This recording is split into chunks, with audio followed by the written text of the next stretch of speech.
Israel ने क्या अपना अगला टारगेट लॉक कर लिया है, वो इसलिए बताना जरूरी है क्योंकि हम ये बार बार पूछ रहे हैं कि इजराइल चाह क्या रहा है। इजराइल क्या एक रिजीम चेंज यानी कि तख्ता पलट भी चाह रहा है ईरान में, क्योंकि आज नेतन्याहू ने बाकायदा बयान जारी कर कहा है कि ईरान की जनता खड़ी हो ईरान की जो सत्ता है उसके खिलाफ। तो अब इजराइल के निशाने पर क्या ईरान के सुप्रीम लीडर हैं? क्या इजराइल ने खमनई के घर के बाहर जो बमबारी की है वो एक संदेश है, एक संकेत है? राष्ट्रपति पेजेश्कियन के घर के पास भी इजराइल ने हमला किया है। क्या ईरान की लीडरशिप खत्म करेगा इजराइल? सवाल ये उठता है। और क्या उस हद तक जाएगा? क्योंकि इससे पहले सैन्य नेतृत्व वो खत्म कर चुका है, जिसकी बात दुबे जी कर रहे थे।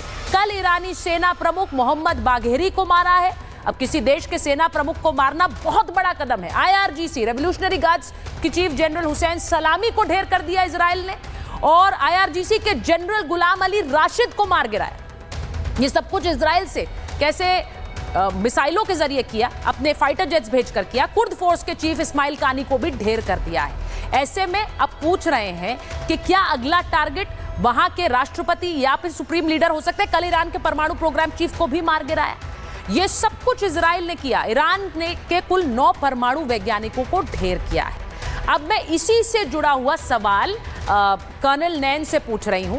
कर्नल नैन, आपको क्या लगता है कि इजराइल अब इतना बड़ा कदम उठाएगा? क्योंकि बहुत से लोगों को यह भी लगता था कि आर्मी चीफ, आईआरजीसी चीफ को मार गिराने का कदम इजराइल नहीं उठा सकता, लेकिन उठा दिया।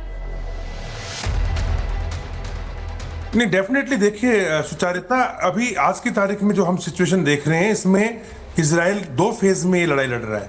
तो उसका फेज 1 खत्म हुआ है अभी, जिसके अंदर जैसे बताया गया कि टॉप लीडरशिप जितनी थी उनको तबाह कर दिया, एयर बेसिस को तबाह कर दिया। नेतान्स के अंदर जो है वहां पे स्ट्राइक की गई है, जो उसके अंदर अभी जो रिपोर्ट आ रही है कि जो ऊपरी सतह पे तो रेडिएशन नहीं है, लेकिन जो इनके अंडरग्राउंड 60 फुट नीचे जहाँ पे सेंट्रीफ्यूज रखे हुए थे वहां पे रेडिएशन फैल चुका है। यानी अब ईरान का कोई भी आदमी उधर एंटर कर नहीं पाएगा। वो एक तरीके से सेंट्रीफ्यूज से जहां से ये इनरिचमेंट कर रहे थे एक तरीके से तबाह हो चुका है। अब सेकेंड फेज इसका है कि ईरान के अंदर रेजिम चेंज करना। देखिए, इसके अंदर जो इनकी मुसाद है, मैं बताऊं सुचारिता, ये आपका 1-2 दिन या 4-5 हफ्ते की बात नहीं है।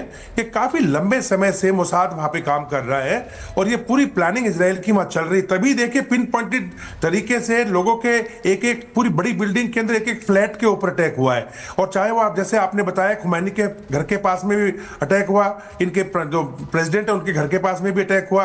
अब वहां पे ये चाह रहे हैं कि एक विद्रोह जो कराया जाए वहां पे, वो जो इनकी ओपोजिशन पार्टी है प्लस जनता, क्योंकि देखिए 50% के करीब इन्फ्लेशन चल रहा है सुचारिता आज ईरान के अंदर, 60% बेरोजगारी है। और जो इनके पूर्व एक्स प्रिंस हुआ करते थे शाह रजा, उनका भी स्टेटमेंट आया है कि इस्लामिक जो ये रिजिम चल रही है, वक्त आ गया है कि हम इसके नीचे जो दबके लोग रह रहे हैं इससे आजादी पाई जाए। यानी पूरा का पूरा फेज 2 जो है वो प्लान के तरीके से किया जा रहा है। यही कारण है कि इजराइल ने एक भी सिविलियन टारगेट को अभी तक सिविलियन जगह पे टारगेट नहीं बनाया है। उसके टारगेट्स या तो एयरबेसिस रहे हैं, या फिर यूरेनियम के या न्यूक्लियर साइट्स रही हैं, या फिर उसके जो इसके ईरान के रिवोल्यूशनरी गार्ड्स हैं 216 ब्रिगेड जंजान के अंदर पूरी ब्रिगेड उड़ा दी है इन्होंने। और यही नेतन्याहू ने कहा अपने वक्तव्य के अंदर, जो हमने रात को सुना, कि हमने इन जो भी ये खुमैनी है या इसकी पर्सनल आर्मी है आईआरजीसी, इसको हमने पूरी तरीके से हम इस पे एक्शन ले रहे हैं। अब आपको घबराने की जरूरत नहीं है, आप घरों से बाहर निकलें और अपना जो आपका जो हक बनता है उस हिसाब से इस रेजिम को उखाड़ फेंके। तो फेज 2 जो है वो डेफिनेटली चालू हो चुका है सुचारिता। यानी इससे यह भी लग रहा है कि बहुत हद तक जो अपने हथियार इस्तेमाल किए, अब एक कार्रवाई ये भी कि वहां की जनता को ये बताया जाए कि ये जो आपकी रजीम है इसको अपदस्त करने का समय यही है। उधर अमेरिका ने भी कह दिया हम आपके साथ हैं। एक बार मेजर तूर को लीजिए स्क्रीन पर, मैं उनसे पूछ रही हूँ। अगर मेजर जनरल सिन्हा जुड़ गए हैं मेरे साथ तो मुझे बता दीजिए प्लीज। मैं एक बार मेजर तूर आपसे पूछ रही हूँ, जरा मुझे बताइए कि इस पूरे जो ये एक आप देख रहे हैं दोनों देशों के बीच तनाव, मुझे तो जंग ही कहना चाहिए इसे, क्या इसका हश्र एक परमाणु जंग हो सकता है? इट इज वेरी स्केरी, लेकिन परमाणु ठिकानों को निशाना बनाना, उन्होंने अभी बम नहीं बनाया था, लेकिन अगर परमाणु ठिकानों को निशाना बनाया है तो क्या एक रिटेलिएशन बड़ा होगा? देखें सुचारिता, प्रायोरिटी नंबर 1 देखें, अगर आप वापस जाएं 2020 27 नवंबर, जो फकरीजाद करके एक इनके हेड साइंटिस्ट थे, head of innovation, he was assassinated. उनको कैसे असैसिनेट किया था? इंटरनल जो हेल्प है, इन्होंने लोकल रिसोर्सेज का यूज किया ईरान में, और इसी साइंटिस्ट के रूट में जब ये अपने घर जाते थे वहां पे इन्होंने एक गाड़ी खड़ी की। उस गाड़ी के अंदर इन्होंने ऑटोमेटिक मशीन गन इंस्टॉल की थी विद कैमरास, जो सैटेलाइट से ऑपरेटेड थी, और ये वहां के लोकल ईरानियन सपोर्ट के साथ ही उस साइंटिस्ट को मारा गया। और अब आप पैटर्न समझें, मुसाड, वो एक वीडियो आई है, खुफिया वीडियो, मुसाड बहुत पहले से ही ईरान के अंदर रहते हुए और ट्रक्स के दोबारा इंस्टॉलेशंस कर रहा था विद ड्रोन्स। आज वो ट्रक पकड़ा गया, सेम पैटर्न जो यूक्रेन ने रशिया के खिलाफ किया। तो देखें, ये सारी चीजें लोकल सपोर्ट के साथ हो रही हैं।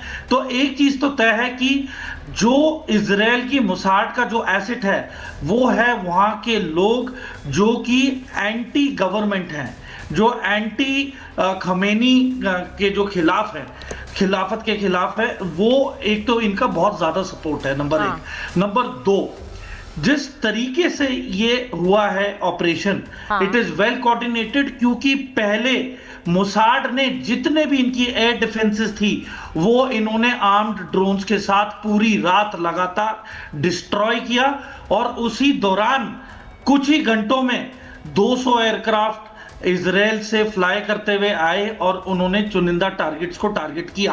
अब हम अगर वापस जाएं तो प्राइम मिनिस्टर नेतन्याहू का यूएन में क्या एड्रेस था, उन्होंने क्या नक्शा दिखाया था, और उन्होंने एक सीडी से रिलेटेड क्या डेटा और इंफॉर्मेशन दी थी यूएन को?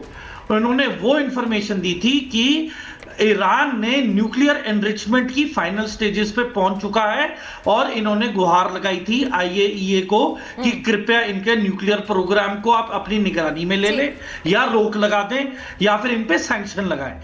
किसी ने कोई जवाबी कार्रवाई नहीं की। और अब आज 61st डे था कल, जब ट्रंप ने वार्निंग दी थी कि 61वें दिन डील पे अब कोई बात नहीं होगी और कार्रवाई होगी। वो कार्रवाई आपके सामने टीवी पे क्लियर है। All nuclear facilities have been disabled. हाँ, मैं एक चीज, all nuclear facilities are disabled. यानी अभी तक जो भी प्रोग्रेस उसने की है परमाणु बम बनाने में वो खत्म कर दिया है इजराइल ने, क्योंकि बहुत समय से हम जानते हैं, अभी एम्बेसडर वोरा ने भी उसका जिक्र किया। मेजर जनरल, आपके पास आ रही हूँ। बहुत समय से हम जानते हैं ईरान परमाणु बम बनाने की कोशिश कर रहा है। एम्बेसडर वोरा ने अहमदीनेजाद की बात की, तब से वो किस तरह से एक स्टेटमेंट्स इजराइल के खिलाफ देते रहे और न्यूक्लियर बॉम्ब बनाने की बात करते रहे। अब क्या ये माना जाए कि जो एक न्यूक्लियर बॉम्ब बनाने की कोशिश है उसे पूरी तरह से ध्वस्त कर दिया है इजराइल ने?